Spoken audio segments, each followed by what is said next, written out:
Con la fuerza del amor.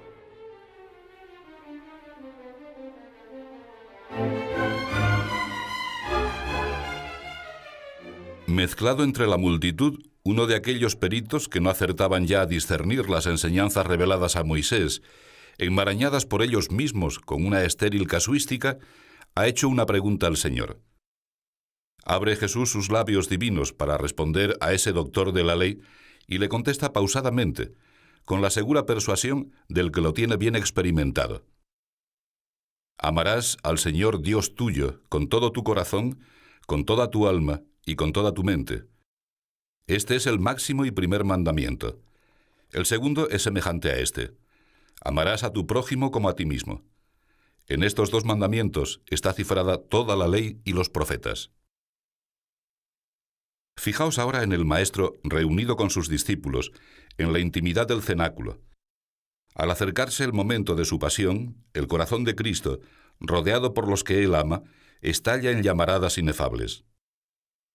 Un nuevo mandamiento os doy, les confía, que os améis unos a otros como yo os he amado a vosotros, y que del modo que yo os he amado, así también os améis recíprocamente.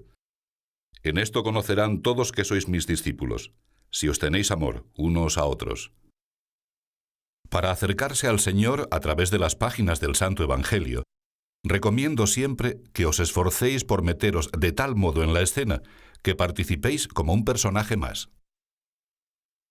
Así, sé de tantas almas normales y corrientes que lo viven, os entusiasmaréis como María, pendiente de las palabras de Jesús, o como Marta, os atreveréis a manifestarle sinceramente vuestras inquietudes, hasta las más pequeñas. Señor, ¿por qué llamas nuevo a este mandamiento? Como acabamos de escuchar, el amor al prójimo estaba prescrito en el Antiguo Testamento, y recordaréis también que Jesús, apenas comienza su vida pública, amplía esa exigencia con divina generosidad. Habéis oído que fue dicho: amarás a tu prójimo y tendrás odio a tu enemigo. Yo os pido más. Amad a vuestros enemigos. Haced el bien a los que os aborrecen y orad por los que os persiguen y calumnian. Señor, permítenos insistir. ¿Por qué continúas llamando nuevo a este precepto? Aquella noche, pocas horas antes de inmolarte en la cruz, durante esa conversación entrañable con los que, a pesar de sus personales flaquezas y miserias como las nuestras, te han acompañado hasta Jerusalén, tú nos revelaste la medida insospechada de la caridad, como yo os he amado. ¿Cómo no habían de entenderte los apóstoles si habían sido testigos de tu amor insondable? El anuncio y el ejemplo del Maestro resultan claros, precisos. Ha subrayado con obras su doctrina. Y sin embargo, muchas veces he pensado que, después de 20 siglos, todavía sigue siendo un mandato nuevo, porque muy pocos hombres se han preocupado de practicarlo. El resto, la mayoría, ha preferido y prefiere no enterarse. Con un egoísmo exacerbado, concluyen: ¿para qué más complicaciones? Me basta y me sobra con lo mío. No cabe semejante postura entre los cristianos. Si profesamos esa misma fe, si de verdad ambicionamos pisar en las nítidas huellas que han dejado en la tierra las pisadas de Cristo, no hemos de conformarnos con evitar a los demás los males que no deseamos para nosotros mismos. Esto es mucho, pero es muy poco cuando comprendemos que la medida de nuestro amor viene definida por el comportamiento de Jesús. Además, Él no nos propone esa norma de conducta como una meta lejana, como la coronación de toda una vida de lucha.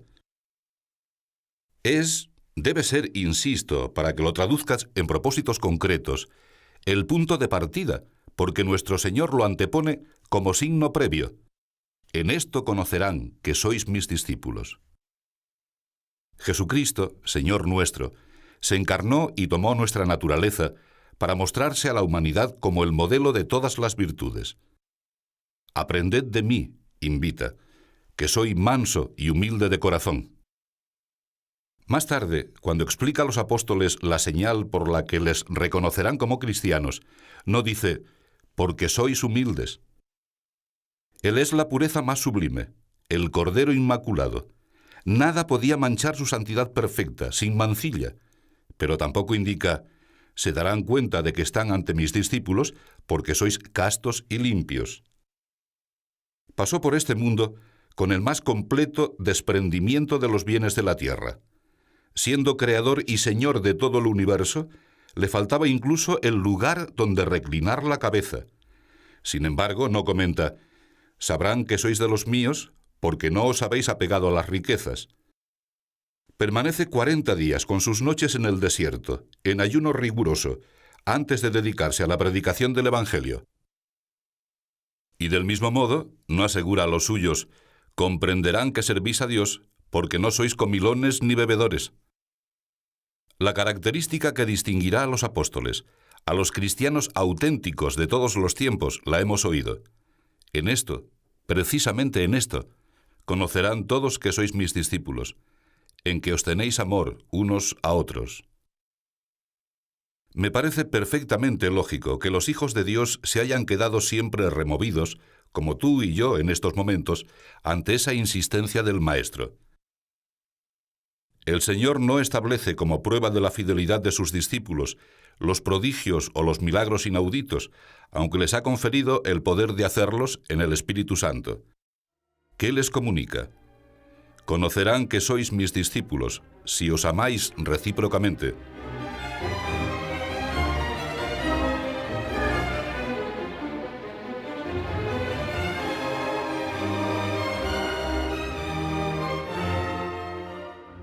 No odiar al enemigo, no devolver mal por mal, renunciar a la venganza, perdonar sin rencor, se consideraba entonces, y también ahora, no nos engañemos, una conducta insólita, demasiado heroica, fuera de lo normal.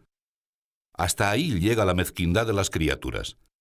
Jesucristo, que ha venido a salvar a todas las gentes y desea asociar a los cristianos a su obra redentora, quiso enseñar a sus discípulos, a ti y a mí, una caridad grande, sincera, más noble y valiosa. Debemos amarnos mutuamente como Cristo nos ama a cada uno de nosotros. Solo de esta manera, imitando, dentro de la propia personal tosquedad, los modos divinos, lograremos abrir nuestro corazón a todos los hombres, querer de un modo más alto, enteramente nuevo. Qué bien pusieron en práctica los primeros cristianos esta caridad ardiente, que sobresalía con exceso más allá de las cimas de la simple solidaridad humana o de la benignidad de carácter. Se amaban entre sí dulce y fuertemente desde el corazón de Cristo. Un escritor del siglo II, Tertuliano, nos ha transmitido el comentario de los paganos, conmovidos al contemplar el porte de los fieles de entonces, tan lleno de atractivo sobrenatural y humano. «Mirad cómo se aman», repetían.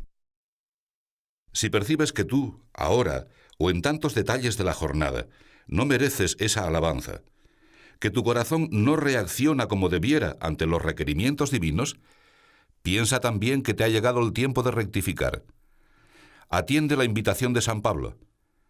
Hagamos el bien a todos y especialmente a aquellos que pertenecen, mediante la fe, a la misma familia que nosotros, al cuerpo místico de Cristo. El principal apostolado que los cristianos hemos de realizar en el mundo, el mejor testimonio de fe, es contribuir a que dentro de la Iglesia se respire el clima de la auténtica caridad. Cuando no nos amamos de verdad, cuando hay ataques, calumnias y rencillas, ¿quién se sentirá atraído por los que sostienen que predican la buena nueva del Evangelio? Resulta muy fácil, muy a la moda, afirmar con la boca que se ama a todas las criaturas, creyentes y no creyentes. Pero si el que habla así maltrata a los hermanos en la fe, dudo de que en su conducta exista algo distinto de una palabrería hipócrita. En cambio, cuando amamos en el corazón de Cristo a los que somos hijos de un mismo Padre, estamos asociados en una misma fe y somos herederos de una misma esperanza, nuestra alma se engrandece y arde con el afán de que todos se acerquen a nuestro Señor. Os estoy recordando las exigencias de la caridad, y quizá alguno habrá opinado que falta precisamente esa virtud en las palabras que acabo de pronunciar. Nada más opuesto a la realidad. Puedo aseguraros que con un santo orgullo y sin falsos ecumenismos, Me llené de gozo cuando en el pasado Concilio Vaticano II tomaba cuerpo con renovada intensidad esa preocupación por llevar la verdad a los que andan apartados del único camino, del de Jesús, pues me consume el hambre de que se salve la humanidad entera. Sí, fue muy grande mi alegría. También porque se veía confirmado nuevamente un apostolado tan preferido por el Opus Dei, el apostolado ad fidem, que no rechaza a ninguna persona y admite a los no cristianos, a los ateos, a los paganos, para que en lo posible participen de los bienes espirituales de nuestra asociación. Esto tiene una larga historia de dolor y de lealtad que he contado en otras ocasiones. Por eso repito, sin miedo, que considero un celo hipócrita, embustero, el que empuja a tratar bien a los que están lejos, de paso que pisotea o desprecia a los que con nosotros viven la misma fe. Tampoco creo que te intereses por el último pobre de la calle si martirizas a los de tu casa, si permaneces indiferente en sus alegrías, en sus penas y en sus disgustos, si no te esfuerzas en comprender o en pasar por alto sus defectos, siempre que no sean ofensa de Dios. ¿No os conmueve que el apóstol Juan, ya anciano, emplee la mayor parte de una de sus epístolas en exhortarnos para que nos comportemos según esa doctrina divina? El amor que debe mediar entre los cristianos nace de Dios, que es amor. Carísimos, amémonos los unos a los otros, porque la caridad procede de Dios, y todo el que ama es nacido de Dios, y a Dios conoce. El que no ama no conoce a Dios, porque Dios es amor. Se detiene en la caridad fraterna, pues por Cristo hemos sido convertidos en hijos de Dios. Ved qué amor hacia nosotros ha tenido el Padre, queriendo que nos llamemos hijos de Dios y que lo seamos. Y mientras golpea reciamente nuestras conciencias para que se tornen más sensibles a la gracia divina, insiste en que hemos recibido una prueba maravillosa del amor del Padre por los hombres. En esto se demostró la caridad de Dios hacia nosotros, en que Dios envió a su Hijo unigénito al mundo, para que por él tengamos vida. El Señor tomó la iniciativa, viniendo a nuestro encuentro. Nos dio ese ejemplo para que acudamos con él a servir a los demás, para que, me gusta repetirlo, pongamos generosamente nuestro corazón en el suelo, de modo que los otros pisen en blando y les resulte más amable su lucha. Debemos comportarnos así, porque hemos sido hechos hijos del mismo Padre, de ese Padre que no dudó en entregarnos a su Hijo muy amado. La caridad no la construimos nosotros, nos invade con la gracia de Dios, porque Él nos amó primero. Conviene que nos empapemos bien de esta verdad hermosísima. Si podemos amar a Dios, es porque hemos sido amados por Dios. Tú y yo estamos en condiciones de derrochar cariño con los que nos rodean, porque hemos nacido a la fe, por el amor del Padre. Pedid con osadía al Señor este tesoro, esta virtud sobrenatural de la caridad, para ejercitarla hasta en el último detalle. Con frecuencia, los cristianos no hemos sabido corresponder a ese don. A veces lo hemos rebajado, como si se limitase a una limosna, sin alma, fría. O lo hemos reducido a una conducta de beneficencia más o menos formularia. Expresaba bien esta aberración la resignada queja de una enferma. Aquí me tratan con caridad, pero mi madre me cuidaba con cariño. El amor que nace del corazón de Cristo no puede dar lugar a esa clase de distinciones. Para que se os metiera bien en la cabeza esta verdad, de una forma gráfica, he predicado en millares de ocasiones que nosotros no poseemos un corazón para amar a Dios y otro para querer a las criaturas. Este pobre corazón nuestro, de carne, quiere con un cariño humano que, si está unido al amor de Cristo, es también sobrenatural. Esa y no otra es la caridad que hemos de cultivar en el alma, la que nos llevará a descubrir en los demás la imagen de nuestro Señor. Con el nombre de prójimo, dice San León Magno, no hemos de considerar solo a los que se unen a nosotros con los lazos de la amistad o del parentesco, sino a todos los hombres con los que tenemos una común naturaleza. Un solo Creador nos ha hecho, un solo Creador nos ha dado el alma. Todos gozamos del mismo cielo y del mismo aire, de los mismos días y de las mismas noches. Y aunque unos son buenos y otros son malos, unos justos y otros injustos, Dios, sin embargo, es generoso y benigno con todos. Los hijos de Dios nos forjamos en la práctica de ese mandamiento nuevo. Aprendemos en la Iglesia a servir y a no ser servidos, y nos encontramos con fuerzas para amar a la humanidad de un modo nuevo, que todos advertirán como fruto de la gracia de Cristo. Nuestro amor no se confunde con una postura sentimental, tampoco con la simple camaradería, ni con el poco claro afán de ayudar a los otros para demostrarnos a nosotros mismos que somos superiores. Es convivir con el prójimo, venerar, insisto, la imagen de Dios que hay en cada hombre, procurando que también él la contemple para que sepa dirigirse a Cristo. Universalidad de la caridad significa, por eso, universalidad del apostolado. Traducción en obras y de verdad, por nuestra parte, del gran empeño de Dios, que quiere que todos los hombres se salven y lleguen al conocimiento de la verdad. Si se ha de amar también a los enemigos, me refiero a los que nos colocan entre sus enemigos. Yo no me siento enemigo de nadie ni de nada. Habrá que amar, con más razón, a los que solamente están lejos, a los que nos caen menos simpáticos, a los que, por su lengua, por su cultura o por su educación, parecen lo opuesto a ti o a mí. ¿De qué amor se trata? La Sagrada Escritura habla de dilectio, para que se entienda bien que no se refiere solo al afecto sensible. Expresa más bien una determinación firme de la voluntad.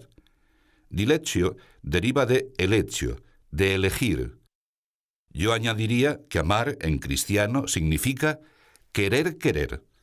Decidirse en Cristo a buscar el bien de las almas sin discriminación de ningún género, logrando para ellas, antes que nada, lo mejor, que conozcan a Cristo, que se enamoren de Él. El Señor nos urge: portaos bien con los que os aborrecen, y orad por los que os persiguen y calumnian. Podemos no sentirnos humanamente atraídos hacia las personas que nos rechazarían si nos acercásemos. Pero Jesús nos exige que no les devolvamos mal por mal, que no desaprovechemos las ocasiones de servirles con el corazón, aunque nos cueste, que no dejemos nunca de tenerlas presentes en nuestras oraciones. Esa dilectio, esa caridad, se llena de matices más entrañables cuando se refiere a los hermanos en la fe, y especialmente a los que, porque así lo ha establecido Dios, trabajan más cerca de nosotros: los padres, el marido o la mujer, los hijos y los hermanos, los amigos y los colegas, los vecinos.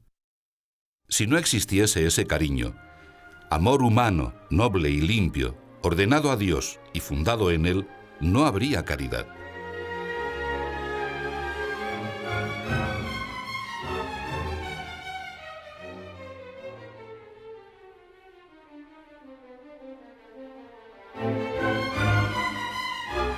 Me gusta recoger unas palabras que el Espíritu Santo nos comunica por boca del profeta Isaías.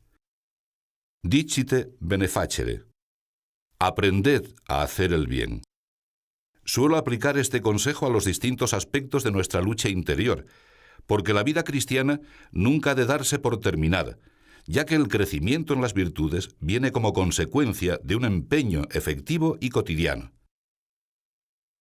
En cualquier tarea de la sociedad, ¿cómo aprendemos? Primero, examinamos el fin deseado y los medios para conseguirlo. Después, perseveramos en el empleo de esos recursos una y otra vez hasta crear un hábito arraigado y firme. En el momento en que aprendemos algo, descubrimos otras cosas que ignorábamos y que constituyen un estímulo para continuar este trabajo sin decir nunca basta. La caridad con el prójimo es una manifestación del amor a Dios. Por eso, al esforzarnos por mejorar en esta virtud, no podemos fijarnos límite alguno. Con el Señor, la única medida es amar sin medida. De una parte, porque jamás llegaremos a agradecer bastante lo que Él ha hecho por nosotros. De otra, porque el mismo amor de Dios a sus criaturas se revela así, con exceso, sin cálculo, sin fronteras. A todos los que estamos dispuestos a abrirle los oídos del alma, Jesucristo enseña en el Sermón de la Montaña el mandato divino de la caridad. Y al terminar, como resumen, explica: amad a vuestros enemigos, haced bien y prestad sin esperanza de recibir nada a cambio, y será grande vuestra recompensa, y seréis hijos del Altísimo, porque Él es bueno, aun con los ingratos y malos. Sed, pues, misericordiosos, así como también vuestro Padre es misericordioso.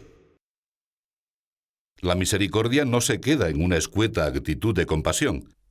La misericordia se identifica con la superabundancia de la caridad, que al mismo tiempo trae consigo la superabundancia de la justicia. Misericordia significa mantener el corazón en carne viva, humana y divinamente transido por un amor recio, sacrificado, generoso. Así glosa la caridad San Pablo en su canto a esa virtud. La caridad es sufrida, bienhechora. La caridad no tiene envidia, no obra precipitadamente, no se ensoberbece, no es ambiciosa, no busca sus intereses, no se irrita, no piensa mal, no se huelga de la injusticia, se complace en la verdad. A todo se acomoda, cree en todo, todo lo espera y lo soporta todo. Una de sus primeras manifestaciones se concreta en iniciar al alma en los caminos de la humildad. Cuando sinceramente nos consideramos nada, cuando comprendemos que sin el auxilio divino, la más débil y flaca de las criaturas sería mejor que nosotros, cuando nos vemos capaces de todos los errores y de todos los horrores, cuando nos sabemos pecadores, aunque peleemos con empeño para apartarnos de tantas infidelidades, ¿cómo vamos a pensar mal de los demás? ¿Cómo se podrá alimentar en el corazón el fanatismo, la intolerancia, la altanería? La humildad nos lleva como de la mano a esa forma de tratar al prójimo que es la mejor, la de comprender a todos, convivir con todos, disculpar a todos, no crear divisiones ni barreras, comportarse siempre como instrumentos de unidad. No en vano existe en el fondo del hombre una aspiración fuerte hacia la paz, hacia la unión con sus semejantes, hacia el mutuo respeto de los derechos de la persona, de manera que ese miramiento se transforme en fraternidad. Refleja una huella de lo más valioso de nuestra condición humana.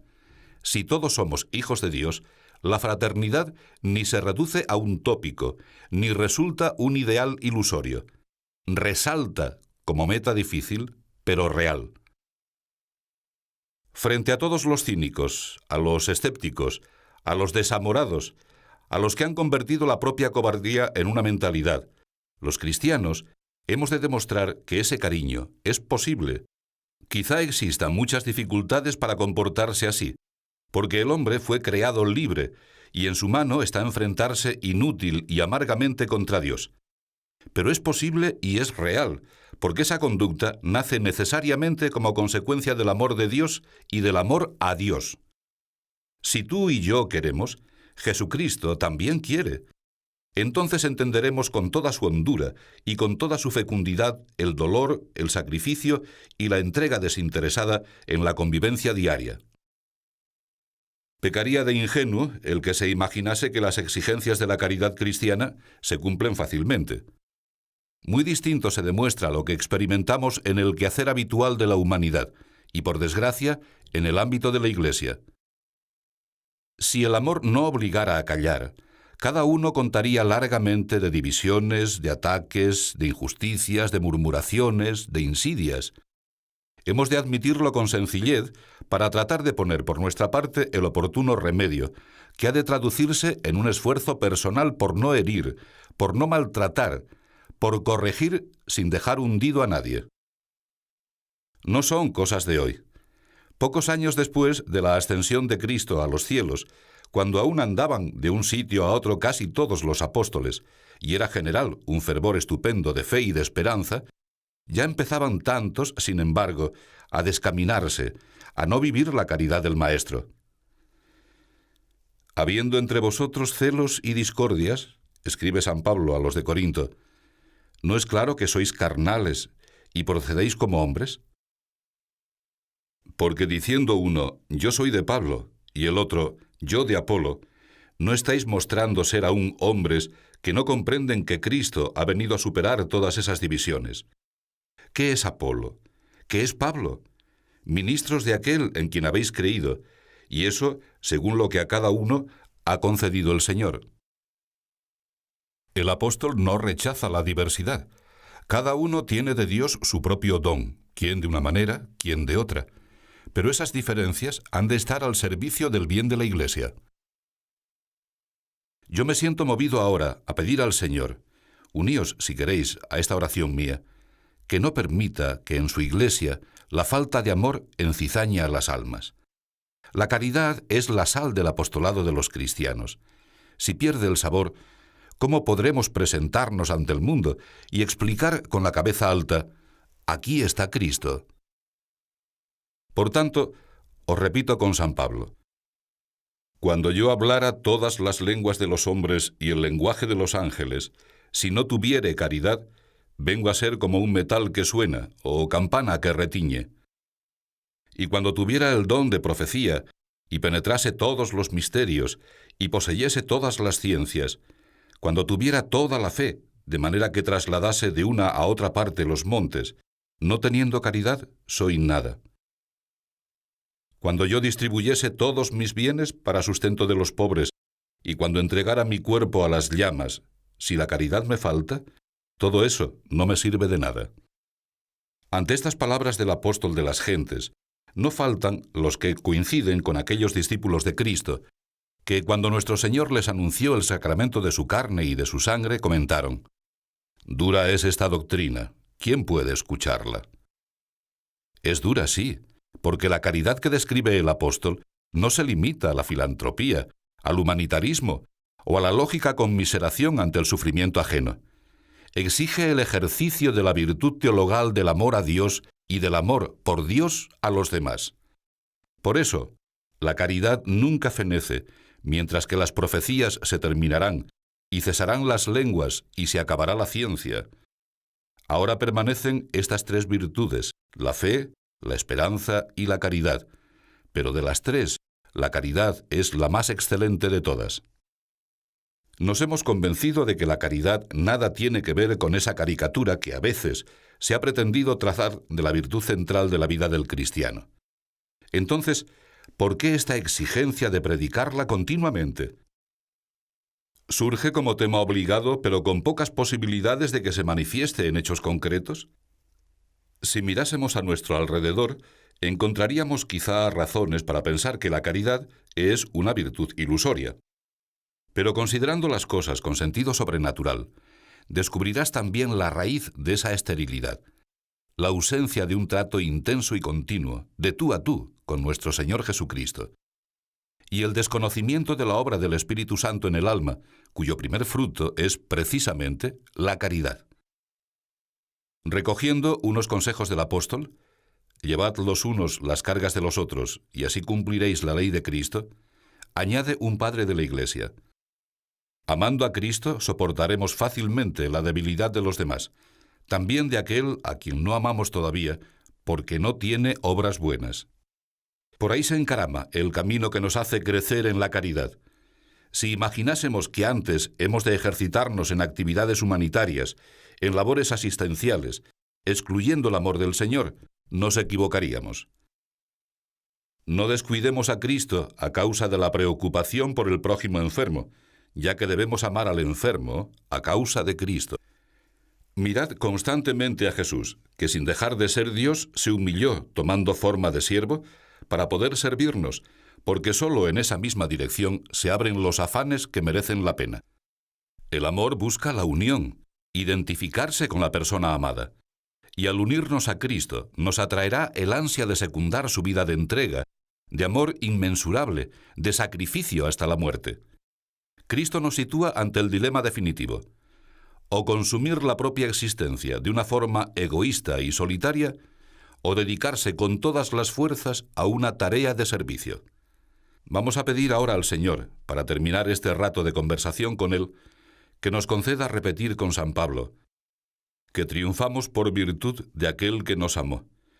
Por lo cual estoy seguro de que ni la muerte, ni la vida, ni ángeles, ni principados, ni virtudes, ni lo presente, ni lo venidero, ni la fuerza, ni lo que hay de más alto, ni de más profundo, ni cualquier otra criatura podrá jamás separarnos del amor de Dios que está en Jesucristo nuestro Señor.